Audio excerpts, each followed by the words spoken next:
نحمده ونستعينه ونؤمن به ونتوكل عليه ونعوذ بالله من شرور أنفسنا ومن سيئات أعمالنا من يهده الله فلا مضل له ومن يضلل فلا هادي له أشهد أن لا إله إلا الله وحده لا شريك له وأشهد أن محمدًا عبده ورسوله أرسله بالهدى ودين الحق ليظهره على الدين كله ولو كره المشركون اللهم صل على محمد وعلى آل محمد كما صليت على إبراهيم وعلى آل إبراهيم إنك حميد مجيد اللهم بارك على محمد وعلى آل محمد كما باركت على إبراهيم وعلى آل إبراهيم إنك حميد مجيد أما بعد فإن خير الكلام كلام الله وخير السنن سنن محمد صلى الله عليه وسلم وشر الأمور محدثاتها وكل محدثة بدعة وكل بدعة ضلالة أيها الناس أوصيكم عباد الله ونفسي أولا بتقوى الله يا أيها الذين آمنوا اتقوا الله حق تقاته ولا تموتن إلا وأنتم مسلمون يا أيها الذين آمنوا اتقوا الله وقولوا قولا سديدا يصلح لكم أعمالكم ويغفر لكم ذنوبكم ومن يطع الله ورسوله فقد فاز فوزا عظيما أعوذ بالله من الشيطان الرجيم لا يقاتلونكم جميعا إلا في قرى محصنة أو من وراء جدر بأسهم بينهم شديد تحسبهم جميعا وقلوبهم شتى ذلك بأنهم قوم لا يعقلون.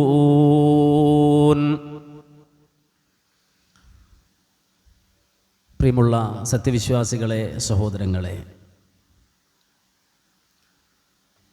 റബ്ബുൽ ആലമീനായ അള്ളാഹുവിൻ്റെ കൽപ്പനാ നിർദ്ദേശങ്ങൾ ജീവിതത്തിൽ പാലിച്ച് ജീവിതത്തിൻ്റെ സകല മേഖലകളിലും അള്ളാഹുവിനെ സൂക്ഷിച്ച് തഖ്വയുള്ളവരായി ജീവിക്കണമേ എന്ന് ആദ്യം എന്നെയും പിന്നെ നിങ്ങളെ ഓരോരുത്തരെയും ഉപദേശിക്കുന്നു, വസിയ്യത്ത് ചെയ്യുന്നു. റബ്ബുൽ ആലമീനായ അള്ളാഹു നമുക്കതിന് തൗഫീഖ് തന്ന് അനുഗ്രഹിക്കുമാറാകട്ടെ. ഇന്ന് വേൾഡ് റെഫ്യൂജി ഡേ ആണ്. ലോകത്തിൻ്റെ വ്യത്യസ്ത ഭാഗങ്ങളിലുള്ള ലക്ഷോപലക്ഷം മുഹാജിറുകളായ അല്ലെങ്കിൽ അഭയാർത്ഥികളായ മനുഷ്യർ അവരുടെ കഷ്ടപ്പാടുകൾക്കും ബുദ്ധിമുട്ടുകൾക്കുമൊപ്പം ചേർന്നു നിൽക്കാനും സ്വന്തം വീടും കുടുംബവും കിടപ്പാടവും സമ്പത്തും ഒക്കെ നഷ്ടപ്പെട്ട് കയ്യിൽ കിട്ടിയ വസ്തുവകകൾ മാത്രം എടുത്തുകൊണ്ട് അന്യദേശത്ത് ഒരു പാസ്പോർട്ടില്ലാതെ, വിസയില്ലാതെ, ഒരിഞ്ച് ഭൂമി അവകാശപ്പെടാനില്ലാതെ ആരുടെയെങ്കിലും കാരുണ്യത്തിന് വിധേയരായി കഴിച്ചുകൂട്ടുന്ന ലക്ഷോപലക്ഷം അഭയാർത്ഥികളായ മനുഷ്യർ, അവരെ ഓർക്കുകയും അവരോടൊപ്പം മനസ്സു ചേർത്ത് വെക്കുകയും അവരുടെ പ്രശ്നങ്ങളിലേക്ക് ലോക മനസാക്ഷിയുടെ ശ്രദ്ധ ക്ഷണിക്കുകയും ചെയ്യുവാൻ വേണ്ടി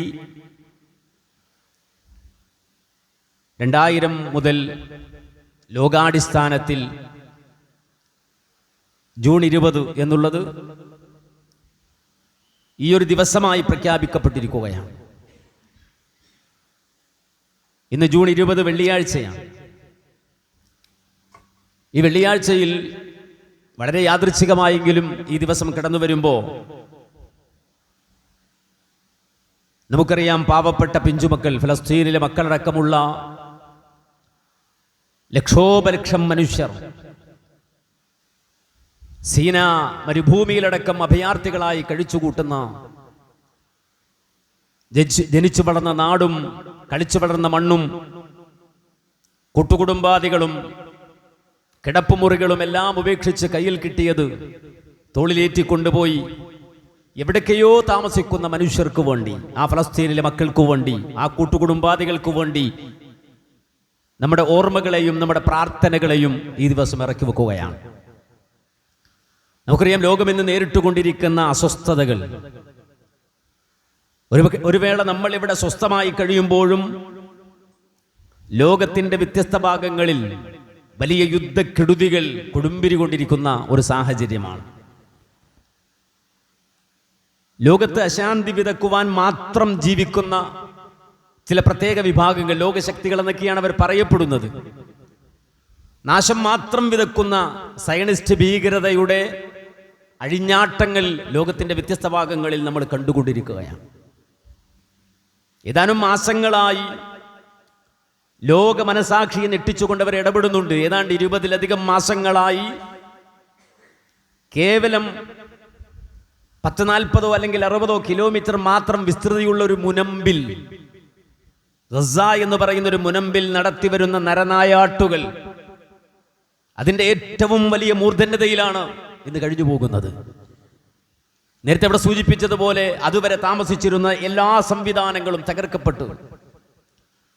വലിയ വലിയ സ്ഫോടന വസ്തുക്കൾ അവരുടെ തലയിലും അവരുടെ വീടുകളിലും വന്നു വീണ്, അവർ ഉപയോഗിക്കുന്ന പാത്രങ്ങളിൽ പോലും ഓട്ട വീണ്, ആ ഓട്ട വീണ പാത്രങ്ങളുമായി ദിവസങ്ങളായി ഭക്ഷണം കഴിക്കാനില്ലാതെ ഔദാര്യമായി അവർക്ക് വലിച്ചെറിഞ്ഞു കൊടുക്കുന്ന, അല്ലെങ്കിൽ അവർക്ക് എത്തിച്ചു കൊടുക്കുന്ന ഭക്ഷണങ്ങൾക്ക് വേണ്ടി കൈനീട്ടി നിൽക്കുന്ന ഓട്ടപാത്രങ്ങളുമായി കൈനീട്ടി നിൽക്കുന്ന കരിപിടിച്ച മക്കൾ, പുകപടലങ്ങൾ കൊണ്ട് ശരീരത്തിന്റെ കളർ മാറിപ്പോയ മക്കൾ, ആ മക്കൾ നിൽക്കുമ്പോൾ അവരുടെ തലയിൽ പോലും കൊണ്ടുപോയി മാരകമായ ബോംബുകളിട്ട് നശിപ്പിക്കുന്ന, വേദനിപ്പിക്കുന്ന കാഴ്ചകൾ നമ്മൾ കാണുകയാണ്.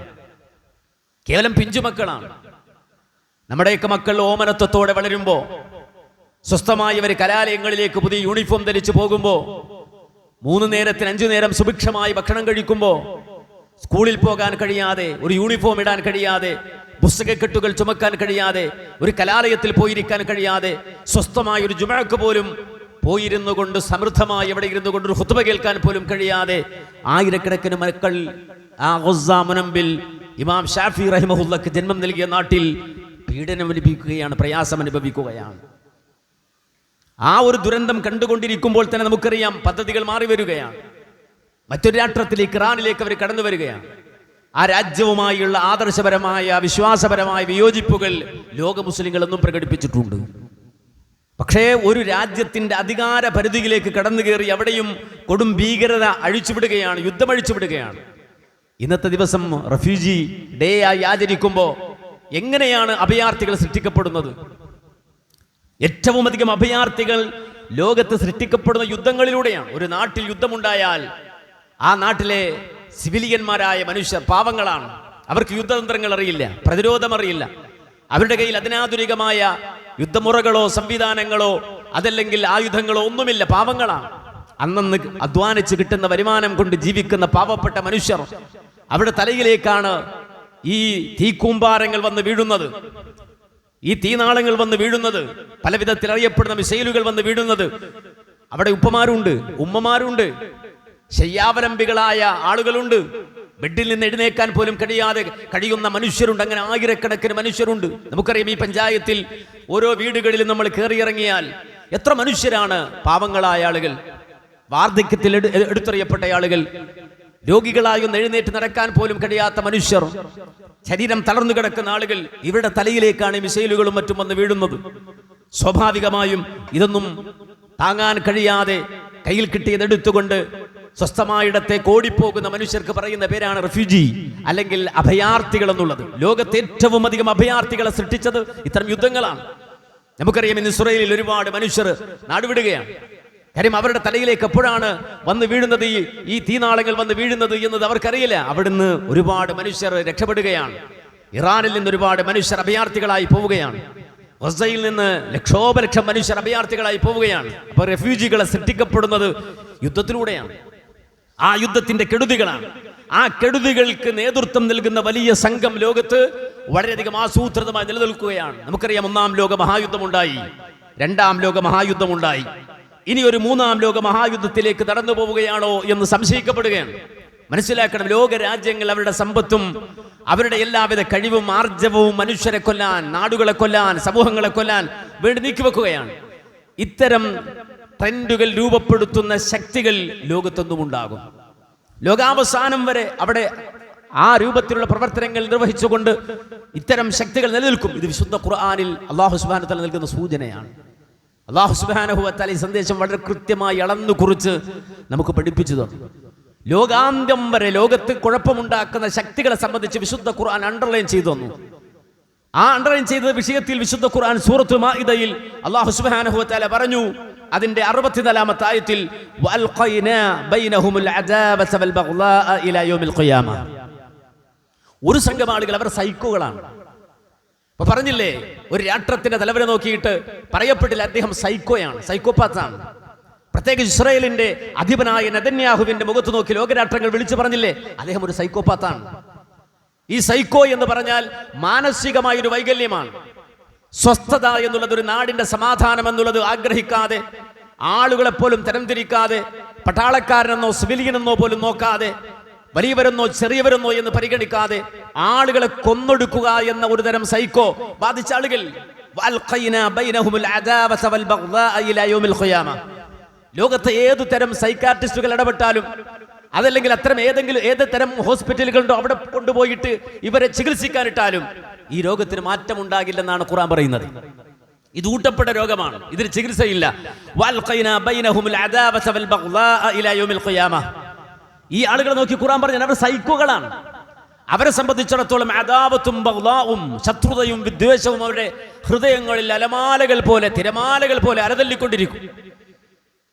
ശാസ്ത്ര സാങ്കേതികയുടെ ഔന്നത്യം പറയുമ്പോഴും, എഡ്യൂക്കേഷൻ മുന്നേറ്റങ്ങളെ സംബന്ധിച്ച് പറയുമ്പോഴും, വിദ്യാഭ്യാസപരമായ ഉയർച്ചയെ സംബന്ധിച്ച് പറയുമ്പോഴും, യൂണിവേഴ്സിറ്റികളുടെ പ്രത്യേകതകൾ പറയുമ്പോഴും, അവിടെ നിന്നുകൊണ്ട് 1, 2, 3, 10 ഡോക്ടറേറ്റുകൾ എടുത്ത് പുറത്തു വരുമ്പോഴും, PhDകൾ പൂരിപ്പിച്ച് പുറത്തിറങ്ങുമ്പോഴും, അതുപോലെ തന്നെ നോബൽ സമ്മാനങ്ങൾ നേടുമ്പോഴും, അവരെ സംബന്ധിച്ചിടത്തോളം ഇത്തരം ഭൗതികമായ ഉയർച്ചയും വളർച്ചയും പറയുമ്പോഴും മാനസികമായി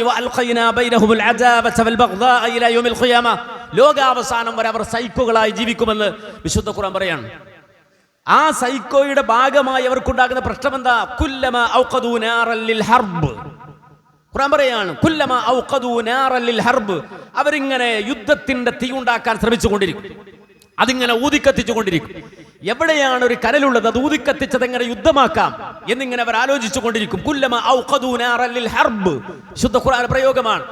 യുദ്ധത്തീ എങ്ങനെ പരത്താം, അതെങ്ങനെ ഊതിക്കത്തിക്കാം എന്ന് അവർ പണിയെടുത്തുകൊണ്ടേയിരിക്കും, പരിശ്രമിച്ചുകൊണ്ടേയിരിക്കും. പലതും പലതും അള്ളാഹു ഊതിക്കെടുത്തുകയാണ്.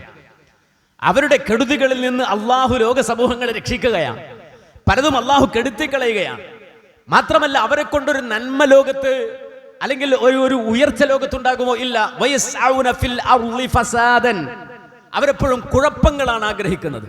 ഒരു ഫസാദ്, കുഴപ്പമുണ്ടാകണം, ഒരു നാട്ടിൽ കുഴപ്പമുണ്ടാകണം, അതിനുള്ള പദ്ധതികളും അതിനുള്ള ഗവേഷണങ്ങളും അതാണ് അവർ നടത്തിക്കൊണ്ടിരിക്കുന്നത്. അവർ സയൻസ് പഠിക്കുന്നതിന് അവരെ സംബന്ധിച്ചിടത്തോളം സമൂഹത്തിന്റെ ഉയർച്ചക്കപ്പുറത്ത് എന്തെല്ലാം കുഴപ്പങ്ങൾ അതിലൂടെ ഉണ്ടാക്കാം എന്നതിനെ കുറിച്ച് പഠിക്കാനും അത് നടപ്പാക്കാനുമാണ് അവരുടെ സയൻസ് പഠനം. അവർ ആകാശത്തെക്കുറിച്ച് പഠിക്കുന്നതിനാണ്. ആകാശത്തെക്കുറിച്ച് പഠിക്കുന്നത് നിലവിലുള്ള അവരുടെ ആയുധങ്ങളെക്കാൾ ഉയർന്ന തരത്തിൽ സ്കൈവാറുകൾ അല്ലെങ്കിൽ നക്ഷത്രങ്ങളെ കൊണ്ടുള്ള യുദ്ധങ്ങൾ നടത്താൻ കഴിയുമോ എന്ന ഗവേഷണമാണ് അവർ നടത്തുന്നത്. അപ്പോ അവരെ സംബന്ധിച്ചിടത്തോളം അവരുടെ എല്ലാ പഠനങ്ങളും കുഴപ്പമുണ്ടാക്കാൻ, അത് വ്യാപിപ്പിക്കാനുള്ള പഠനങ്ങളും ഗവേഷണങ്ങളുമാണ് അവർ നടത്തിക്കൊണ്ടിരിക്കുന്നത്. എന്നിട്ടെന്ന് പറഞ്ഞു, വല്ലാഹു ലാ യുഹിബ്ബുൽ മുഫ്സിദീൻ. അല്ലാഹുക്ക് അത് ഇഷ്ടമല്ല കേട്ടോ. ഈ കുഴപ്പക്കാരെ അല്ലാഹുവിന് ഇഷ്ടമല്ല. ഇത് വിശുദ്ധ ഖുർആൻ സൂറത്ത് മാഇദയിൽ കൃത്യമായി ഇന്നത്തെ ലോകവൻ ശക്തികൾ എന്ന് പറയുന്ന ജൂതനസ്വറ, മതരാഷ്ട്രവാദ അജണ്ടകൾ കൊണ്ടു നടക്കുന്ന സയനിസ്റ്റുകൾ നോക്കി അല്ലാഹു പറഞ്ഞ വാചകമാണ്. ഇത് പുറത്തൊരു വർഗത്തെക്കുറിച്ച് പറഞ്ഞതല്ല. നേരെ മറിച്ച് ഇന്ന് സയനിസ്റ്റുകൾ എന്ന് പറയപ്പെടുന്ന ജൂത ക്രൈസ്തവ ലോബികളെ നോക്കി കൃത്യമായി അല്ലാഹു സുബ്ഹാനഹു വ തആല പറഞ്ഞ വാചകമാണ്. അത് വിശുദ്ധ ഖുർആനിലെ സപ്തസൂക്തങ്ങളുടെ അവസാന ഭാഗത്ത് അടിവരയിട്ടുകൊണ്ടെന്ന് പറഞ്ഞു, ഗൈറിൽ മഗ്ദൂബി അലൈഹിം വലദ്ദാലീൻ. ഒരു മുസ്ലിം നിർബന്ധമായും പറയുന്ന വാചകമാണ്. ഇന്ന് ലോകത്ത് നിലനിൽക്കുന്ന സയനിസ്റ്റ് ലോബിയുടെ അവരെ അല്ലാഹു സീൽ വെച്ചുകൊണ്ട് പറഞ്ഞ വാചകമാണ്, ഗൈറിൽ മഗ്ദൂബി അലൈഹിം വലദ്ദാലീൻ. ഇസ്രായേൽ സമൂഹം 3 വർഗമുണ്ട്. ഒന്ന് അല്ലാഹുവിന്റെ നിഅമത്ത് കിട്ടിയവർ, ആ നിഅമത്തിന് നന്ദി കാണിച്ചവർ. അല്ലാഹു അവരിലേക്ക് ചേർക്കണമെന്ന് പ്രാർത്ഥിക്കാൻ അല്ലാഹു നമ്മോട് കൽപ്പിച്ചു. ഇഹ്ദിന സിറാത്തൽ മുസ്തഖീം സിറാത്തൽ ലദീന അൻഅംത അലൈഹിം.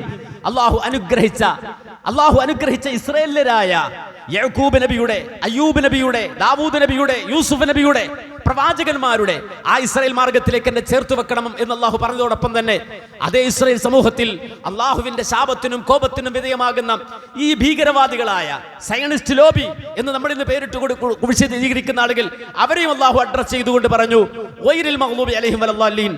ആ വർഗത്തിൽ നല്ലതല്ലാത്ത വഴി സ്വീകരിക്കുന്ന മഗ്ദൂബിന്റെയും ളാലിന്റെയും വഴിയിൽ ഞങ്ങളെ ചേർക്കല്ല എന്നുകൂടി പ്രാർത്ഥിക്കണം. എന്തുകൊണ്ട്? അവരെ സംബന്ധിച്ചിടത്തോളം അവർ നിന്ദിത പേറുന്ന മനുഷ്യരാണ്. സൂറത്തുൽ ബഖറയിൽ 61-ാമത്തെ ആയത്തിൽ അല്ലാഹു കൃത്യമായി പറഞ്ഞു, വളുരിബത് അലൈഹിമുസ് ദില്ലതു വൽ മസ്കന വബാഉ ബിഗളബിൻ മിനല്ലാഹ്. അവരെ സംബന്ധിച്ചിടത്തോളം നിന്ദിത അവരുടെ മേൽ അടിച്ചേൽപ്പിക്കപ്പെട്ടതാണ്. ളുരിബത് എന്ന വാക്കാണ് അവിടെ പ്രയോഗിച്ചത്. നമുക്കറിയാം, ഈ പറയുന്ന ലോക സയന്റിസ്റ്റും ലോക പോലീസൊക്കെയായി ചമയുമ്പോഴും നിന്ദയും പതിത്വവും അവരുടെ മേൽ അടിച്ചേൽപ്പിക്കപ്പെട്ടതാണ്. അല്ലാഹുവിന്റെ കോപത്തിന് വിധേയരായ മഗ്ലൂബുകളാണവർ. ലോകാവസാനം വരെ നിലനിൽക്കുന്ന വിശുദ്ധ ഖുർആൻ, ആ വിശുദ്ധ ഖുർആൻ അല്ലാഹു നടത്തിയ പ്രയോഗമാണ്. മനസ്സിലാക്കണം. എന്നിട്ടല്ല പറഞ്ഞു, എന്തുകൊണ്ടാണ് ഈ പതിത്വവും ദില്ലത്തും മസ്കനത്തും ഗളബും അവർക്ക് ഉണ്ടാകാൻ കാരണം? ദാലിക ബിഅന്നഹും കാനൂ യക്ഫുറൂന ബിആയാതില്ലാഹ്. അല്ലാഹുവിന്റെ ആയത്തുകളെ നിന്ദിക്കുന്ന, അതിനെ അവിശ്വസിക്കുന്ന ഒരു വർഗമാണിത്. വയഖ്തുലൂന നബിയ്യന ബിഗൈരിൽ ഹഖ്. അന്യായമായി പ്രവാചകന്മാരെ പോലും കൊല്ലുന്നവരാണവർ. മാത്രമല്ല, ആ പ്രവാചകന്മാരെ കൊല്ലുന്നു എന്ന് മാത്രമല്ല, ദാലിക ബിമാ അസവ്വ കാനൂ യഅ്തദൂൻ. എന്തുകൊണ്ടാണ് പ്രവാചകന്മാരെ അടക്കം കൊല്ലുന്ന ഒരു തലത്തിലേക്ക് അവർ പോയത് എന്ന് ചോദ്യത്തിന് ഉത്തരം ഖുർആൻ പറഞ്ഞു, അവർ അതിരുവിട്ട ജനതയാണ്, അനുസരണക്കേടിന്റെ പ്രതീകമാണ്. അല്ലാഹു അവരോട് എന്ത് പറയുന്നു അതിനെതിരെ അവർ ചെയ്യുള്ളൂ. റബ്ബ് എന്ത് നിർദ്ദേശിക്കുന്നുവോ അതിനെതിരെ അവർ ചെയ്യുള്ളൂ. അങ്ങനെ ദൈവവിരുദ്ധമായ നിലപാട്, പടച്ചവന് വിരുദ്ധമായ, പ്രവാചകന്മാർക്ക് വിരുദ്ധമായ നിലപാട് സ്വീകരിക്കുന്നവരാണവർ. അതുകൊണ്ട് നിങ്ങൾ മനസ്സിലാക്കണം, ഖുർആൻ ഈ ഒരു കാര്യം അഡ്രസ് ചെയ്യുമ്പോൾ ലോകാവസാനം വരെ, ഖിയാമത്ത് നാൾ വരെ, പടിഞ്ഞാറ് നിന്ന് സൂര്യദിക്കുന്നത് വരെ ലോകത്ത് നിലനിൽക്കുന്ന ഒരു വൃത്തികേടിനെ അല്ലാഹു സുബ്ഹാനഹു വ തആല ചൂണ്ടിക്കാട്ടുകയാണ്. ആ വൃത്തികേടുകളാണ് ഇന്ന് ലോകത്ത് സർവ്വകുഴപ്പങ്ങളും ഉണ്ടാക്കുന്നത് എന്ന് മനസ്സിലാക്കണം. ഇത് സൂറത്ത് ഇസ്രാ മറിച്ച് നോക്കൂ, അതിന്റെ 4 മുതലുള്ള ആയത്തുകൾ വായിച്ചു നോക്കൂ. വളരെ കൃത്യമായി അല്ലാഹു ഈ കൗമിനെ, ഈ ജനതയെ അഡ്രസ് ചെയ്യാണ്. ഈ സയനിസ്റ്റ് ലോബി എന്ന് നമ്മൾ ഇത് പറയുന്ന ഈ ലോബിയെ ഖുർആൻ കൃത്യമായി സൂറത്ത് ഇസ്രായിന്റെ 4 മുതലുള്ള ആയത്തുകളിൽ അഡ്രസ് ചെയ്യുകയാണ്. വഖലൈനാ ഇലാ ബനി ഇസ്രായീല ഫിൽ കിതാബി ലതുഫ്സിദുന്ന ഫിൽ അർളി മറതൈൻ വലതഅലുന്ന ഉലുവൻ കബീറാ. ഇങ്ങനെ പറയാൻ റബ്ബ് സുബ്ഹാനഹു വ തആലക്കല്ലാതെ കഴിയില്ല. ഇത്രയും കൃത്യമായി ലോകാവസാനം വരെ നിലനിൽക്കുന്ന ഈ രാഷ്ട്രീയം, ഈ കൊള്ളരുതായ്മയുടെ രാഷ്ട്രീയം, ഈ യുദ്ധത്തിന്റെ രാഷ്ട്രീയം, ഈ പറയുന്ന തോന്നിവാസത്തിന്റെ രാഷ്ട്രീയം അഡ്രസ് ചെയ്യാൻ അല്ലാഹുവിനല്ലാതെ, റബ്ബുൽ ആലമീനല്ലാതെ കഴിയില്ല. കാരണം ആ കാലഘട്ടം ഈ കാലഘട്ടം പോലല്ല. 1400 കൊല്ലം മുമ്പ് ഖുർആൻ പറഞ്ഞ വാചകമാണ്, വഖലൈനാ ഇലാ ബനി ഇസ്രായീൽ. ഇസ്രായേൽ മക്കൾക്ക് നാം വിധിച്ചൊരു വിധിയുണ്ട്. ഫിൽ കിതാബി, വേദത്തിൽ തന്നെ, ലതുഫ്സിദുന്ന ഫിൽ അർള്. അവർ ലോകത്ത് ഭൂമി ഒന്നടങ്കം കുഴപ്പമുണ്ടാക്കും. ഒരു നാട്ടിൽ, ഒരു മുനമ്പിൽ മാത്രമല്ല, ഫലസ്തീൻ എന്നൊരു രാജ്യത്ത് മാത്രമല്ല, ഇറാനിൽ മാത്രമല്ല, മിഡിൽ ഈസ്റ്റിൽ മാത്രമല്ല, അവിടെയുള്ള മനുഷ്യർക്ക് മാത്രമല്ല, ലോകത്തെ എല്ലായിടത്തും വേൾഡ് വാർ എന്നുള്ളത് സംഭവിച്ചത് സുഹൃത്തുക്കളെ ഏതാനും കൊല്ലങ്ങൾക്ക് മുമ്പാണ്. വേൾഡ് വാർ എന്ന് പറയുന്നത് ലോകം മുഴുവനും ഉണ്ടായ പ്രശ്നം, ലോകമൊന്നടങ്കം യുദ്ധം. ഇനി വരാൻ പോകുന്നു എന്ന് പറയപ്പെടുന്ന വേൾഡ് വാറിന്റെ 3 വേർഷൻ, ഇതെല്ലാം ലോകവ്യാപകമായി ഉണ്ടാകുന്ന, വേൾഡ് വൈഡായി ഉണ്ടാകുന്നതാണ്. ഖുർആന്റെ പ്രയോഗം എങ്ങനെയാണ്? ഒരു രാജ്യത്ത് പ്രശ്നം ഉണ്ടാക്കുന്നതാണോ? അല്ല. ലതുഫ്സിദുന്ന ഫിൽ അർള്. അവർ വേൾഡ് വാറുകൾ സൃഷ്ടിക്കും, ലോകം മുഴുവൻ പ്രശ്നമുണ്ടാക്കും, കുഴപ്പമുണ്ടാക്കും. എന്ന് മാത്രമല്ല, അതിൽ 2 എണ്ണം ഖുർആൻ അഡ്രസ് ചെയ്തു. മറതൈൻ, ലതുഫ്സിദുന്ന ഫിൽ അർളി മറതൈൻ. 2 തവണ ലതഅലുന്ന ഉലുവൻ കബീറ. അവരങ്ങേറ്റം അതിരുവിടും. ഈ ആയത്തുകളുടെ തഫ്സീറുകളൊന്ന് ജംഅ ചെയ്ത് വായിച്ചാൽ നമുക്ക് മനസ്സിലാക്കാൻ കഴിയുന്ന ഒരുപാട് കാര്യങ്ങളുണ്ട്.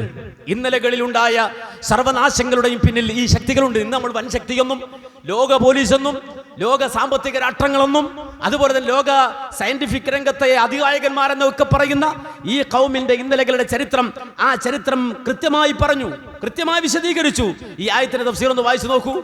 സൂറത്ത് ഇസ്രാഈലിന്റെ 4 മുതലുള്ള ആയത്തുകളുടെ തഫ്സീർ ഒന്ന് വായിച്ചു നോക്കൂ. അവിടെ മുഫസ്സിറുകൾ പറഞ്ഞു, ഇസ്രായേൽ സമൂഹം അവരിൽ അതേ അന്യായങ്ങൾ, ദുനൂബുകൾ, ദമ്പുകൾ, മആസികൾ, അതിർവിടലുകൾ, കുഴപ്പങ്ങൾ, തിന്മകൾ, ഇതൊക്കെ അങ്ങ് വ്യാപകമായപ്പോ അല്ലാഹു ശുഐബ് നബിയെ പറഞ്ഞു വിട്ടു. ആ ജനതയെ നന്നാക്കാൻ, ആ ജനതയെ തിരിച്ചു വിളിക്കാൻ ശുഐബ് നബിയെ പറഞ്ഞു വിട്ടു. എന്താ അവർ ചെയ്യുന്നറിയോ? അടിച്ചു പായിച്ചു, ഉടുതുണിയില്ലാതെ അടിച്ചു പായിച്ചു. ശുഐബ് അലൈഹിസ്സലാത്തു വസ്സലാമിനെ അദ്ദേഹത്തെ മരത്തിൽ കൊണ്ടുപോയി കെട്ടി, അദ്ദേഹം ഉടുത്ത തുണിയല്ലാത്തതെല്ലാം അഴിച്ചു മാറ്റി പീഡിപ്പിച്ചു. മനസ്സിലാക്കണം, അള്ളാഹുവിന്റെ മുഅ്ജിസത്തുകൾക്ക് മുന്നിൽ വിധേയരാകാൻ അവർ തയ്യാറായില്ല. മാത്രമല്ല, ആ ശുഐബ് നബി എന്ന പ്രവാചകനെ അവരെ പീഡിപ്പിച്ച് പ്രയാസപ്പെടുത്തി നശിപ്പിച്ചു. ആ സമൂഹത്തിന് അള്ളാഹു കൊടുത്ത ശിക്ഷ വലിയ സംഘങ്ങളെ, അവരെ തകർക്കുന്ന രാജാക്കന്മാരെ, ഭരണകൂടത്തെ, പട്ടാളത്തെ അയച്ചു. നമുക്കറിയാം, അവർക്കിടയിലേക്ക് വലിയ പ്രശ്നങ്ങൾ കടന്നു വന്നു. അവരെ അതിജയിച്ചുകൊണ്ട് പിന്നെ ചില വൻ ശക്തികൾ അവരെ പിടിച്ചടക്കി. ലോകത്ത് അവർ ബാക്കിയാവുകയില്ല എന്ന രൂപത്തിലേക്ക് ഈ സയനിസ്റ്റ് ലോബി, ജൂത സയനിസ്റ്റ് ലോബി തകർന്നു തരിപ്പണമായി. അല്ലാഹു സുബ്ഹാനഹു വ തആലയുടെ പിടുത്തത്തിൽ. കാര്യം, മറ്റു സൈന്യങ്ങളെ കൊണ്ട് അല്ലാഹു സുബ്ഹാനഹു വ തആല കീഴൊതുക്കി. എന്നിട്ട് പിന്നെയും അല്ലാഹു അവർക്ക് അഭിവൃദ്ധി കൊടുത്തു. ആദ്യത്തെ നശിപ്പിക്കലിന് ശേഷം വീണ്ടും അല്ലാഹു സുബ്ഹാനഹു വ തആല അവർക്ക് അഭിവൃദ്ധി കൊടുത്തു. അവർ ലോകത്ത് ഈ പറയുന്ന, നമ്മളൊക്കെ ഈ പറയുന്ന ഭൗതികതയുടെ അധികായകന്മാരാക്കി മാറ്റി അല്ലാഹു. അവർ വീണ്ടും നാശത്തിലേക്ക് പോയി. വീണ്ടും അവർക്കിടയിൽ കുഴപ്പങ്ങളും ഫിത്നകളും പാപങ്ങളും ഒക്കെ വർദ്ധിച്ചു.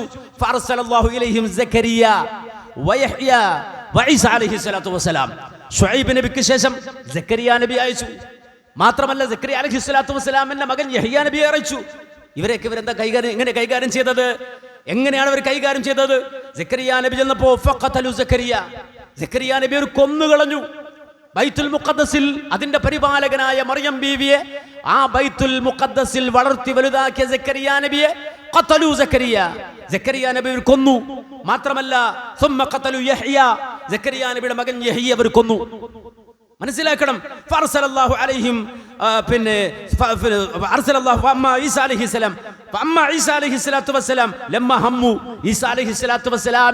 അവർക്കിടയിലേക്ക് പറഞ്ഞു വിട്ടു അല്ലാഹു അവസാനം. അങ്ങനെ ഈസാ നബി അവർക്കിടയിലേക്ക് വന്നപ്പോ ആ ഈസാ നബിയെ കൊല്ലാനാണ് പിന്നെ അവർ പദ്ധതി ആവിഷ്കരിച്ചത്. ഈസാ നബിയെയും കൊല്ലാനാണ് അവർ പദ്ധതി ആവിഷ്കരിച്ചു എന്ന് മാത്രമല്ല, ആ ഈസാ നബിയെ ഏറ്റവും ക്രൂരമായി കൊല്ലാനാണ് അവർ തീരുമാനിച്ചത്. അതിന്റെ ഏറ്റവും മോശമായ പ്രതീകം കുരിശിലേറ്റാനാണ് അവർ തീരുമാനിച്ചത്. കുരിശിലേറ്റി കൊല്ലാൻ തീരുമാനിച്ചു, പദ്ധതികൾ ആവിഷ്കരിച്ചു. മാത്രമല്ല, അവിടുത്തെ റോമൻ ഭരണകൂടത്തെ സ്വാധീനിച്ചു, അവിടുത്തെ ജഡ്ജിയെ സ്വാധീനിച്ചു. അവസാനം ഈസാ അലൈഹിസ്സലാത്തു വസ്സലാമിനെ അവർ കൊണ്ടുവന്ന് പീഡിപ്പിച്ച്, നമുക്കറിയാം ആ ഈസാ നബിയുടെ ചരിത്രം പറയുന്ന ബൈബിൾ പോലും പറയുന്നത് ശരീരമാസകലം ആണിയടിച്ചു കയറ്റി ക്രൂരമായി കൊണ്ടുവന്ന് കുരിശിൽ കയറ്റി എന്നാണ്. ആരാണത് ചെയ്തത്? ആരാണതിന്റെ പിന്നിൽ പ്രവർത്തിച്ചത്? ഈ ജൂത ലോബിയാണ്. എന്ന് മാത്രമല്ല, ഈസാ നബി ജനിച്ചത് മുതൽ ബുഹ്താനുൻ അളീം എന്ന് ഖുർആൻ പറഞ്ഞ വമ്പൻ ആക്ഷേപങ്ങളാണ് ഈസാ നബിയുടെ അവർ നടത്തിയത്. ഒന്ന് പറഞ്ഞു, ഇബ്നു സിനയാണ്. ഈസാ എന്ന് പറഞ്ഞാൽ വ്യഭിചാര പുത്രനാണ്. ആ ഈസാ നബിയുടെ ഉമ്മയെ നോക്കിയിട്ട് പറഞ്ഞു, ഇവൾ വ്യഭിചാരിണിയാണ്. വഹിയ സാനിയ, മറിയം സാനിയത്താണ്, അവൾ വ്യഭിചാരിണിയാണ് എന്ന് പറഞ്ഞു.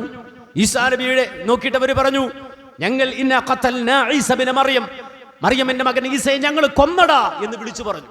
നിങ്ങൾ മനസ്സിലാക്കണം, ചരിത്രത്തിന്റെ വൈരുദ്ധ്യം നമ്മൾ മനസ്സിലാക്കണം. ഇന്ന് നമുക്കറിയാം, ലോകരാഷ്ട്രങ്ങൾ, അമേരിക്ക, UK പോലെയുള്ള രാജ്യങ്ങൾ ഇസ്രായേലിനെ പിന്തുണക്കുകയാണ്.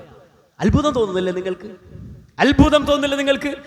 സ്വന്തം ദൈവം എന്ന് പറഞ്ഞ് അവതരിച്ച ആളെ കൊന്നവനെ മനസ്സിലാക്കണം.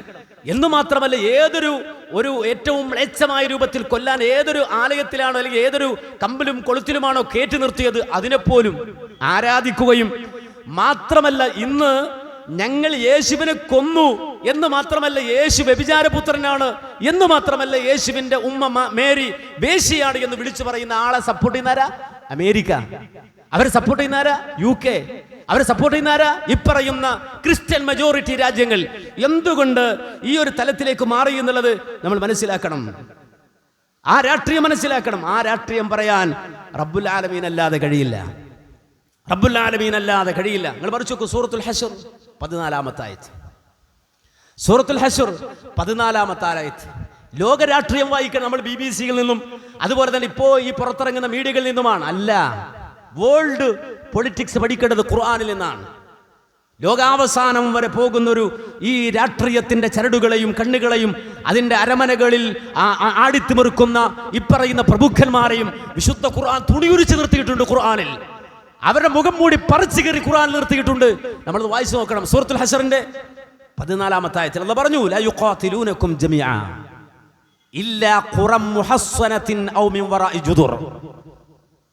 ഈ ചൂണ്ടിയത് ആരെയാണ് അല്ലാഹു ചൂണ്ടിയത്?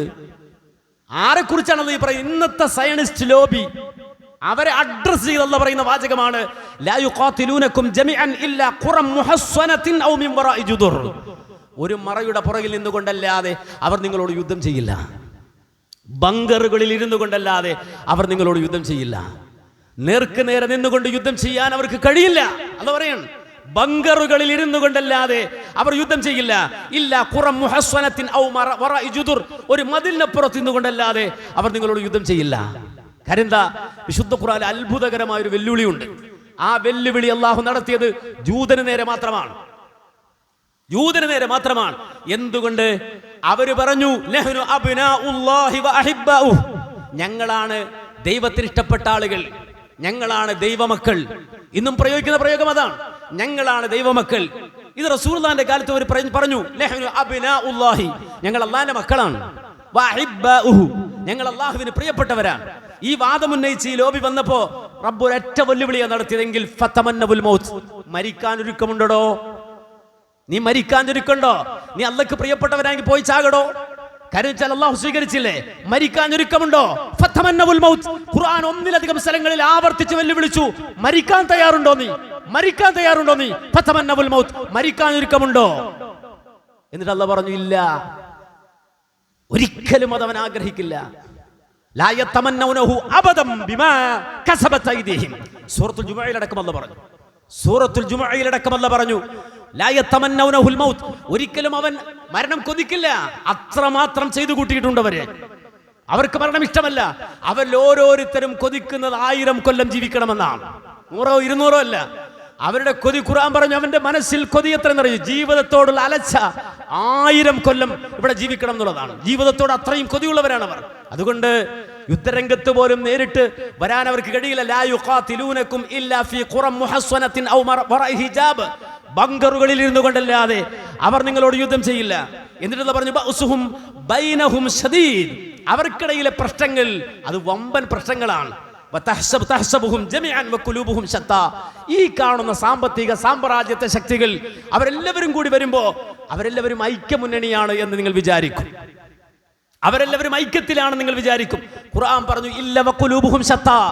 ഈ ഇന്ന് ലോകത്ത് ഈ യുദ്ധക്കെടുതികൾ ഉണ്ടാക്കിക്കൊണ്ടിരിക്കുന്ന സാമ്രാജ്യത്തെ ശക്തികൾ അവരൊന്നൊന്നിനെ സപ്പോർട്ട് ചെയ്ത് അടവ് നയങ്ങളും നാടകങ്ങളും നടത്തി പല വിധത്തിലുള്ള ആ പ്രകടനങ്ങളുമായി വരുമ്പോ നിങ്ങൾ തെറ്റിദ്ധരിക്കരുത്, അവർ ഐക്യമുന്നണിയാണ് എന്ന്. അല്ല വഖുലൂബുഹും ശത്താ. ഇത് പരസ്പരം ടൂളുകളായി ഉപയോഗിക്കുന്ന, അവരുടെ ഹൃദയം അങ്ങേറ്റം അകന്ന രൂപത്തിലുള്ള അവസ്ഥയിൽ ജീവിക്കുന്ന വർഗമാണത്. ദാലിക ബിഅന്നഹും ഖൗമുൻ ലാ യഅഖിലൂൻ. എന്തുകൊണ്ട് അവരങ്ങനെയായി എന്ന് ചോദിച്ചാൽ അവർക്ക് ബുദ്ധിയില്ല. ബുദ്ധിയില്ല എന്ന് പറയുമ്പോൾ അവർ നേരത്തെ പറഞ്ഞതുപോലെ ഗവേഷണങ്ങൾ നടത്തുന്നില്ലേ, നോബൽ സമ്മാനങ്ങൾ നേടുന്നില്ലേ, അവിടെ ഡോക്ടറേറ്റുമാർ എടുത്ത ആളുകൾ ഉണ്ട്. പക്ഷെ ലാ യഅഖിലൂൻ, അവർക്ക് ബുദ്ധിയില്ല. ബുദ്ധിയില്ലാത്തവരാണ് കൊല്ലുക എന്ന ഏർപ്പാട് ഏർപ്പെടുന്നത്. പരസ്പരം കൊല്ലാൻ, നശിപ്പിക്കാൻ ഇറങ്ങിത്തിരിക്കുന്നവർ. നമ്മൾ പറഞ്ഞില്ലേ, വലിയ വിദ്യാഭ്യാസമുള്ള ഒരാള്, വലിയ ഡോക്ടറേറ്റ് എടുത്ത ഒരാള് റോഡിൽ കൂടെ പിച്ചും പേയും നടന്ന് പറഞ്ഞു നടക്കുകയാണ്. അയാൾ ആളുകളെ ആക്രമിക്കുകയാണ്, ആളുകളെ നേരെ എറിയുകയാണ്, വടിയെടുത്തടിക്കുകയാണ്. അയാളെ കുറിച്ച് എന്താ പറയാ? അയാൾ ഡോക്ടറേറ്റ് ഉള്ള മഹാനാണെന്നോ? അതല്ല, അയാൾ മാനസിക രോഗിയാണെന്നോ? എന്താ പറയാ? ഒരാൾക്ക് നല്ല വിദ്യാഭ്യാസം, ക്വാളിഫൈഡ് ആണ്, ഒരുപാട് സർട്ടിഫിക്കറ്റ് ഉണ്ട്, ഡോക്ടറേറ്റ് ഉണ്ട്. മുപ്പത് റോഡുമേ ഇറങ്ങിയിട്ട് നാട്ടുകാരെ വടിയെടുത്തടിക്കുക, വരുന്ന ആളുകളെ കല്ലെടുത്തെറിയുക, കുഞ്ഞുമക്കളെ കൊല്ലുക. എങ്കിൽ അയാളുടെ സർട്ടിഫിക്കറ്റ് ഉണ്ടെന്ന് പരിഗണന ഉണ്ടോ? അയാൾ സയന്റിസ്റ്റ് ആണെന്ന് പറയോ? അതല്ല, അയാൾ മാനസിക രോഗിയാന്ന് പറയോ? മനസ്സിലാക്കണം. ഖുർആൻ പറയും, ലാ യഅഖിലൂൻ. ഇവന്മാർക്ക് ബുദ്ധിയില്ലടോ. അവർക്ക് ബുദ്ധിയില്ല. അതുകൊണ്ടാണ് പിഞ്ചുമക്കളുടെ നേരെ പോലും കാരുണ്യം കാണിക്കാൻ അവർക്ക് കഴിയാത്തത്. അവരുടെ കയ്യിൽ സർട്ടിഫിക്കറ്റും അവർ എത്ര ക്വാളിഫൈഡ് ആണെന്നും നോക്കിയിട്ടല്ല ഒരു മനുഷ്യനെ അളക്കേണ്ടത്. അവന്റെ പ്രവർത്തനം നോക്ക്, അവന്റെ കൊള്ളരുതായ്മ നോക്ക്. ലയാഖിലൂൻ, അവർക്ക് ബുദ്ധിയില്ലടോ എന്ന് വിശുദ്ധ ഖുർആൻ അസന്നിഗ്ധമായി പ്രഖ്യാപിക്കുകയാണ്. അപ്പൊ ഇന്നലകളിൽ നടന്ന കൊള്ളരുതായ്മകളുടെ പിന്നിൽ അവരുണ്ടായിരുന്നു. ഇനി ലോകത്ത് നടക്കാനിരിക്കുന്ന സർവ്വ കൊള്ളരുതായ്മകളുടെയും പിന്നിൽ ഇവരുണ്ടാകും. അതുകൊണ്ട് റബ്ബ് നമ്മളോട് പറഞ്ഞത്, നീ ദുആ ചെയ്തു കൊള്ളണം, ഗൈറിൽ മഗ്ദൂബി അലൈഹിം വലദ്ദാലിൻ. വെറുതെ റബ്ബ് പറഞ്ഞതല്ലത്. ഗൈറിൽ മഗ്ദൂബി അലൈഹിം വലദ്ദാലിൻ, ആ വർഗത്തിൽ എന്നെ ചേർക്കല്ല എന്ന് നിരന്തരം ദുആ ചെയ്തെന്ന് പറയാൻ കാരണം, ലോകാവസാനം ഇനി ഉണ്ടാകുമ്പോൾ അതുവരെയുള്ള സർവ്വ കുഴപ്പങ്ങളുടെയും പിന്നിൽ ഇവരുണ്ടാകും. അന്ത്യനാൾ വരെ അന്ത്യമില്ലാത്ത കുഴപ്പങ്ങളുടെ ആചാര്യന്മാരായി ജൂത സൈനിസ്റ്റുകൾ ഉണ്ടാകും. അതുകൊണ്ടാണ് ഹബീബുൽ വറ മുഹമ്മദ് റസൂലുള്ളാഹി സ്വല്ലല്ലാഹു അലൈഹി വസല്ലം പറഞ്ഞത്, ഇമാം മുസ്ലിം ഉദ്ധരിച്ചത് 2944 ഹദീസ്, അനസ് ബിൻ മാലിക് റളിയല്ലാഹു അൻഹു തൊട്ട് റിപ്പോർട്ട് ചെയ്യുന്നത്. എന്ത് നബി പറഞ്ഞത്, യത്ബഉ ദജ്ജാല മിൻ യഹൂദി അസ്ബഹാൻ. ഇസ്ബഹാനിലെ ജൂതന്മാരാണ് ലോകത്തെ ഏറ്റവും വലിയ ഫിത്നയായ, അമ്പിയാക്കൾ മുഴുവനും ഏറ്റവും ശക്തമായി താക്കീത് നൽകിയ ദജ്ജാൽ എന്ന ഫിത്ന വരുമ്പോ ആ ദജ്ജാലിന്റെ കൂടെ ഇറങ്ങി വരുന്നത്, ആ ദജ്ജാലിന്റെ പിണിയാളുകളായി വരുന്നത്, ആ ദജ്ജാലിന്റെ സെക്യൂരിറ്റിമാരായി വരുന്നത്, ആ ദജ്ജാലിന്റെ പിയമാരായി വരുന്നത് യത്ബഉ ദജ്ജാല മിൻ യഹൂദി അസ്ബഹാൻ, ഇസ്ബഹാനിലെ ജൂതന്മാരാണ്. ഇറാനിലെ ഇസ്ബഹാനിൽ താമസിക്കുന്ന ജൂതന്മാർ, ആ ജൂതന്മാരാണ് ഈ പറയുന്ന ദജ്ജാലിന്റെ കൂടെ, ദജ്ജാലിന്റെ പിയമാരായി, പ്രൈവറ്റ് സെക്രട്ടറിമാരായി വരുന്നത്. അവരുടെ എണ്ണം പോലും റസൂല് പറഞ്ഞു 70,000 അലൈഹിമുത് തയാലിസ, 70,000 ആളുകൾ ഉണ്ടാകും. 70,000 ജൂതന്മാർ, അതും ചെറിയ ആളുകളല്ല, റബ്ബിമാർ, അഥവാ അവരുടെ പൗരോഹിത്യത്തിന്റെ കോട്ടും മേലാടയുമൊക്കെ അണിയുന്ന, ജൂത പൗരോഹിത്യത്തിന്റെ കോട്ടും മേലാടയും അണിയുന്ന 70,000 പ്രൈവറ്റ് സെക്രട്ടറിമാരും പിയമാരും ദജ്ജാലിന്റെ ആ അനുഗമിച്ചുകൊണ്ട് ഇറാനിലെ ഇസ്ബഹാനിലെ ജൂത വിഭാഗത്തിൽ നിന്ന് അവരെ ദജ്ജാലിനെ പിന്തുടർന്നുകൊണ്ട് 70,000 ആളുകൾ വരുമെന്ന് മഹാനായ ഹബീബുൽ വറ മുഹമ്മദുർ റസൂലുള്ളാഹി സ്വല്ലല്ലാഹു അലൈഹി വസല്ലം ലോകത്തോട് പറയാൻ എന്ന് മാത്രമല്ല, ഇമാം ബുഖാരി തന്റെ സ്വഹീഹിൽ 2926 നമ്പർ ഹദീസ് അബൂ ഹുറൈറ റളിയല്ലാഹു അൻഹു റിപ്പോർട്ട് ചെയ്യുകയാണ്. എന്താ പറഞ്ഞത്? എന്താ റസൂല് പറഞ്ഞത്? ഈ കൊള്ളരുതായ്മകൾ അതിങ്ങനെ തുടർന്ന് വന്ന് അവസാനം നാടും നഗരവും ജൂതനെതിരാകും. ചില ആളുകൾ വംശീയമായ വാക്കാണെന്ന്, ഒരിക്കലുമല്ല. മുഹമ്മദ് നബിയുടെ മുഅ്ജിസത്താണത്, പ്രവാചകന്റെ മുഅ്ജിസത്താണത്, അള്ളാഹു വഹയിലൂടെ റസൂൽ അറിയിച്ചു കൊടുക്കുന്ന കാര്യമാണത്. ഇത് നമ്മൾ കാണുകയാണ്. റസൂൽ ഇത് പറയുന്ന കാലത്ത് നമുക്കറിയാം ജൂതന്മാർ ലോകത്ത് ആട്ടപ്പെട്ടവരാണ്. ലോകത്ത് ജൂതന്മാർ ആട്ടപ്പെട്ടവരാണ് റസൂൽ ഇത് പറയുന്ന കാലത്ത്. കാര്യം ഒരൊറ്റ ക്രിസ്ത്യാനി, ലോകവൻ ശക്തികളായി എന്ന് നിലനിൽക്കുന്ന ഒരൊറ്റ ക്രിസ്ത്യാനി പോലും ജൂതനെ അംഗീകരിക്കുമായിരുന്നില്ല. അതുകൊണ്ടാണ് റസൂലുള്ളാഹിന്റെ പിൻഗാമിയായി കടന്നു വന്ന ഉമർ ഇബ്നു ഖത്താബ് റളിയല്ലാഹു അൻഹു ഫലസ്തീനിലേക്ക് കടന്നു ചെന്നപ്പോ അവിടെയുള്ള പാത്രിയാർക്കീസുമാര് ഉമർ റളിയല്ലാഹു അൻഹുവിന്റെ മുന്നിൽ വന്ന് ചമ്രം പണിഞ്ഞിരുന്നിട്ട് ആ ഉമർ റളിയല്ലാഹു അൻഹുവിനോട് ആവശ്യപ്പെട്ടത്, ഞങ്ങൾ ഈ നാടും നഗരവും ഈ ബൈത്തുൽ മുഖദ്ദസും നിങ്ങൾക്ക് കൈമാറുമ്പോൾ ഞങ്ങൾക്ക് നിങ്ങൾ നേടിത്തരേണ്ടതൊന്നു മാത്രമാണ്, ഈ നാട്ടിലെ കൊള്ളരുതായ്മകളുടെ പ്രതീകമായ ജൂതന്മാരെ, അവരുടെ ഇടങ്ങേറിൽ നിന്ന് ഞങ്ങളെ കാത്തുകൊള്ളണം, ഞങ്ങളുടെ ചർച്ചുകളെ കാത്തുകൊള്ളണം. അത്രമാത്രം ഉപദ്രവം ഞങ്ങൾ ചെയ്യുന്നുണ്ട്, ഇവിടെ ജൂതന്മാരെ അഴിഞ്ഞാടാൻ വിടരുത് എന്ന് ഉമർ റളിയല്ലാഹു അൻഹുവിനോട് ആവശ്യപ്പെട്ടത് ആ കാലഘട്ടത്തിൽ ഫലസ്തീനിൽ ജീവിച്ച പാത്രിയാർക്കീസുമാർ, ക്രൈസ്തവ പണ്ഡിതന്മാരാണ്. ഉമർ റളിയല്ലാഹു അൻഹു അവർക്കത് എഴുതി ഒപ്പിട്ട് കൊടുത്തു. ഇനി ഒരു ജൂതനും നിങ്ങളിലേക്ക് കടന്നു വന്ന് ഈ നാട്ടിൽ നിങ്ങൾക്ക് അക്രമം ഉണ്ടാക്കില്ല എന്ന കാര്യത്തിൽ ഞാൻ ഗ്യാരണ്ടിയാണ് എന്ന് ഉമർ റളിയല്ലാഹു അൻഹു എഴുതി ഒപ്പിട്ട് കൊടുത്ത കരാർ അൽ അഹ്ദത്തുൽ ഉമരിയ, ഉമർ റളിയല്ലാഹു അൻഹുവിന്റെ കരാർ എന്ന പേരിൽ ഇന്നും ചിൽട്ട് സൂക്ഷിക്കപ്പെട്ടിട്ടുണ്ട് ലോകത്ത്.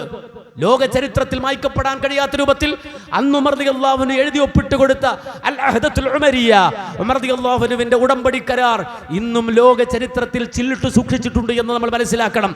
ഒരൊറ്റ ക്രൈസ്തവനും അതുപോലെ തന്നെ ക്രൈസ്തവ രാജ്യങ്ങളും സ്വീകരിക്കാതെ യേശുവിനെ കൊന്നവനെ ദൂരെ പോ, യേശുവിന്റെ ഉമ്മയെ ചീത്ത വിളിച്ചവനെ ദൂരെ പോ എന്ന് മാത്രമല്ല, മലയോര പ്രദേശങ്ങളുണ്ട്, നമ്മുടെ ഈ ഹൈ റേഞ്ച് പ്രദേശങ്ങളിൽ താമസിക്കുന്ന ക്രൈസ്തവരായ ആളുകൾ, അവർ പെസഹ വ്യാഴത്തിന്റെ അന്ന് അവരിതാ അവരുടേതായ ചടങ്ങുകളും അവരുടെ പ്രത്യേകതരം അപ്പങ്ങളും ഒക്കെ ഉണ്ടാക്കി വെച്ചവർ നടത്തുന്ന പ്രാർത്ഥനയിൽ ഈ കേരളത്തിന്റെ മലയോര പ്രദേശങ്ങളിലെ ക്രൈസ്തവ സഹോദരങ്ങൾ ദുആ ചെയ്തിരുന്നത് ജൂതന്റെ കണ്ണുപൊട്ടി പോകണമേ എന്നാണ്.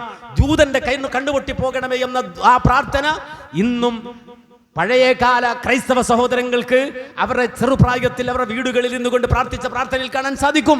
എന്ന് പറഞ്ഞാൽ ഒരു രാജ്യം പോയിട്ട് ഒരു നാട്ടിൽ ജീവിക്കുവാനുള്ള സ്വാതന്ത്ര്യം പോലുമില്ലാതെ ഓടിക്കപ്പെട്ട ഒരു വർഗമായിരുന്നു യഹൂദികൾ. മാത്രമല്ല ഖുർആൻ പറഞ്ഞതുപോലെ വമ്പൻ രാഷ്ട്ര ഇടപെടലുകൾ കൊണ്ട്, രാജാക്കന്മാരുടെ ഇടപെടലുകൾ കൊണ്ട് തൂത്ത് നീക്കപ്പെട്ടവരായിരുന്നു. ഖുർആൻ മറത്തൈനി എന്ന് പറഞ്ഞു 2 തവണ നിങ്ങൾ ആക്ഷേപിക്കപ്പെടും എന്ന് പറഞ്ഞുവെങ്കിൽ നമ്മുടെയൊക്കെ കണ്ണുകൊണ്ട് 2ാം ലോക മഹായുദ്ധത്തിൽ അഡോൾഫ് ഹിറ്റ്ലർ എന്ന് പറയുന്ന നാസി തലവനായി കടന്നു വന്ന ആ ഹിറ്റ്ലറുടെ പ്രവർത്തനങ്ങൾ നമുക്കറിയാം. ഗ്യാസ് ചേമ്പറുകൾ നിർമ്മിച്ച് ഒരൊറ്റ ജൂതനെ തെരുവിൽ കണ്ടാൽ ആ ജൂതനെ പോലും പിടിച്ചുകൊണ്ടുവന്ന് ലോകത്ത് ചരിത്രത്തിൽ തുല്യതയില്ലാത്ത രൂപത്തിൽ പീഡിപ്പിക്കപ്പെട്ട ഗ്യാസ് ചേമ്പറുകൾക്ക് വിധേയമാക്കപ്പെട്ട ഒരു വർഗമാണ് യഥാർത്ഥത്തിൽ ജൂത സമൂഹം. ആ രൂപത്തിൽ ഈ ഗ്യാസ് ചേമ്പറുകളും ഒക്കെ ഉണ്ടാകുന്ന കാലഘട്ടത്തിനു ശേഷം ഒരു ജൂതരാഷ്ട്രം ലോകത്ത് നിർമ്മിക്കപ്പെടും എന്ന് കാണാൻ കഴിയണമെങ്കിൽ അത് ഹബീബുൽ വറ മുഹമ്മദുർ റസൂലുള്ളാഹി സ്വല്ലല്ലാഹു അലൈഹി വസല്ലമക്കാണ്. ഈ പീഡനങ്ങളുടെയും പ്രയാസങ്ങളുടെയും ഗ്യാസ് ചേമ്പറുകളുടെയും അഡോൾഫ് ഹിറ്റ്ലറുകളുടെയും ലോകരാഷ്ട്രത്തിന്റെ ശക്തമായ ഇടപെടലുകളിലൂടെ ഉണ്ടായിത്തീർന്ന വേൾഡ് വാറുകളെ ഒക്കെ അതിജയിച്ചുകൊണ്ട് പിന്നീട് ലോകരാഷ്ട്രത്തിൽ ഒരു ഇടം നേടിക്കൊണ്ട് ജൂതരാഷ്ട്രമായി രൂപപ്പെട്ട് അതൊരു രാഷ്ട്രമായി രൂപപ്പെട്ട് വരുമെന്ന് കാണാൻ കഴിയണമെങ്കിൽ വഹിയുള്ള പ്രവാചകനല്ലാത്തത് സാധ്യമല്ല. അതുകൊണ്ട് റസൂല് പറഞ്ഞു, ലാ തഖൂമു സഅ, ലോകം അവസാനിക്കില്ല, ഹത്താ തുഖാതിലു അൽ യഹൂദ, ജൂതരാഷ്ട്രത്തോട് നിങ്ങൾ യുദ്ധം ചെയ്തിട്ടല്ലാതെ ലോകം അവസാനിക്കില്ല.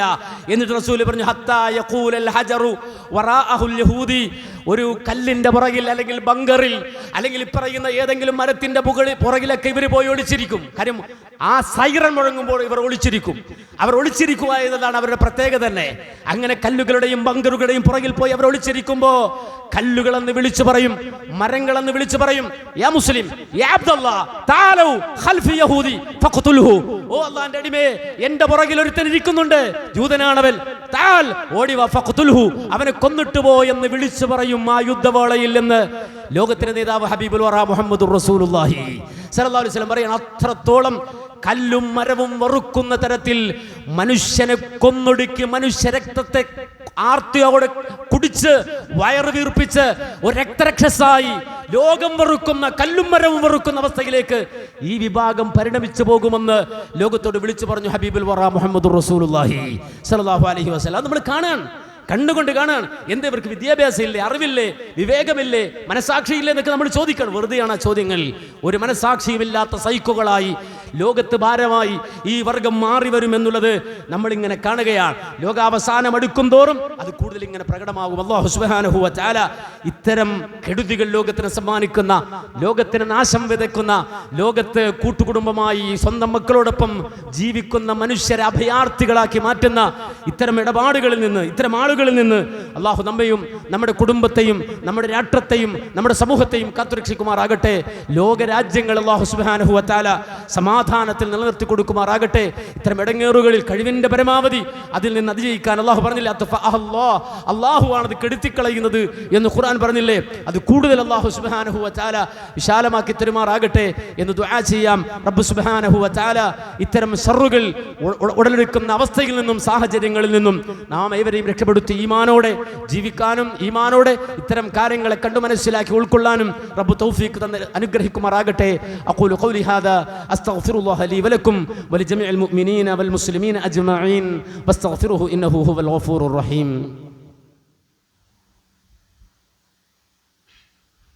അൽഹംദുലില്ലാഹ് വസ്സലാത്തു വസ്സലാമു അലാ അഷ്റഫി റസൂലില്ലാഹ് വഅലാ ആലിഹി വസ്വഹ്ബിഹിൽ ഫായിസീന ബിറദല്ലാഹ് അമ്മാ ബഅദ്. സഹോദരങ്ങളെ, വലിയൊരു ഫിത്നയുടെ കാലത്താണ് നമ്മൾ ജീവിക്കുന്നത്.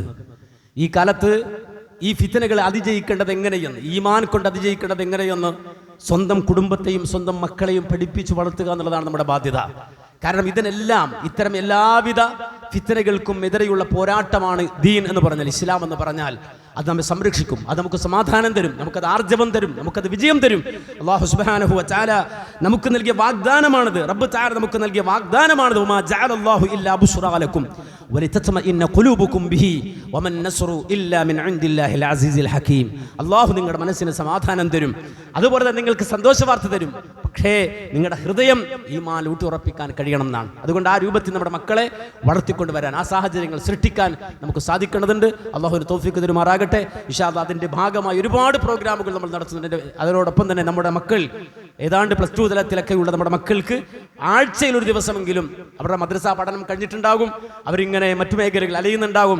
അവർക്ക് ദീനി വിദ്യാഭ്യാസം വളരെ കൃത്യമായി അത് കണ്ടിന്യൂ ചെയ്യാനൊരു അവസരമാണ് CRI. കേരളത്തിൻ്റെ എല്ലാ ഇടങ്ങളിലും മാക്സിമം MSMൻ്റെ നമ്മുടെ കുട്ടികൾ നടത്തുന്ന പരിപാടിയാണത്. CRI കണ്ടിന്യൂ റിലീജിയസ് എഡ്യൂക്കേഷൻ എന്നുള്ള ആ ഒരു സിസ്റ്റം ഉപയോഗപ്പെടുത്തി അവർക്ക് കൃത്യമായി ആഴ്ചയിൽ ഒരു ദിവസം തുച്ഛമായ മണിക്കൂറുകൾ ദീനുമായി ബന്ധപ്പെട്ട അടിസ്ഥാന പാഠങ്ങൾ പഠിക്കുന്ന സംവിധാനമാണ്. ഇൻഷാ അല്ലാഹ് ഈ ഞായറാഴ്ച നമ്മുടെ ഈ ക്യാമ്പസിൽ അതിൻ്റെ ഒരു ബ്രാഞ്ച് ആരംഭിക്കുന്നുണ്ട്. നമ്മുടെ മക്കൾ അതിലേക്ക് ചേർക്കണമെന്ന് പ്രത്യേകം ഉണർത്തുകയാണ്. അതുപോലെ തന്നെ ഒരുപാട് കുട്ടികൾ ഇവിടെ വിദ്യാഭ്യാസത്തിന് വേണ്ടി പല പ്രദേശങ്ങളിൽ നിന്നും എത്തിയിട്ടുണ്ട്. അവർക്ക് വേണ്ടി, അവരുടെ വിജയത്തിനു വേണ്ടി, അവർക്ക് എല്ലാ നിലക്കും ഉയർച്ച കിട്ടാൻ വേണ്ടി നിങ്ങൾ എല്ലാവരും ദുആ ചെയ്യണം, പ്രാർത്ഥിക്കണം. മക്കളെ ഈ സ്ഥാപനത്തിലേക്ക് പറഞ്ഞുവിട്ട മാതാപിതാക്കൾക്ക് വേണ്ടി നിങ്ങൾ പ്രത്യേകം ദുആ ചെയ്യണം. അല്ലാഹു സുബ്ഹാനഹു വ തആല മക്കൾക്ക് നല്ല വിദ്യാഭ്യാസം നേടാനും ജീവിതത്തിൽ ഏറ്റവും വലിയ ഉയർച്ചകൾ നേടാനും തൗഫീഖ് നൽകി അനുഗ്രഹിക്കുമാറാകട്ടെ. അവരുടെ കുടുംബത്തിന്, അവരുടെ മാതാപിതാക്കൾക്ക് അല്ലാഹു സുബ്ഹാനഹു വ തആല ഖൈറും ബറക്കത്തും ഇഹത്തിലും പരത്തിലും പ്രദാനം ചെയ്ത് അനുഗ്രഹിക്കുമാറാകട്ടെ. അല്ലാഹു സുബ്ഹാനഹു വ തആല നമ്മുടെ എല്ലാ മക്കളെയും സ്വാലിഹീങ്ങളാക്കി വളർത്തി തരുമാറാകട്ടെ. നമ്മുടെ ഉപ്പമാർക്ക്, ഉമ്മമാർക്ക് അല്ലാഹു സുബ്ഹാനഹു വ തആല ജന്നാത്തുൽ ഫിർദൗസ് പ്രദാനം ചെയ്ത് അനുഗ്രഹിക്കുമാറാകട്ടെ. അല്ലാഹുമ്മ ഗ്ഫിറിൽ മുഅ്മിനീന വൽ മുഅ്മിനാത്ത് വൽ മുസ്ലിമീന വൽ മുസ്ലിമാത്ത് അൽ അഹ്യാഇ മിൻഹും വൽ അംവാത്ത് ഇന്നക മുജീബു ദഅവാതി വഖാദിൽ ഹാജാത്ത്. അല്ലാഹുമ്മ അജിർനാ മിനൻ നാർ, അല്ലാഹുമ്മ അജിർനാ മിനൻ നാർ, അല്ലാഹുമ്മ അജിർനാ വഅജിർ വാലിദീന മിനൻ നാർ. ربنا اغفر لنا ولإخواننا الذين سبقونا بالإيمان ولا تجعل في قلوبنا غلا للذين آمنوا ربنا إنك رؤوف رحيم والحمد لله رب العالمين.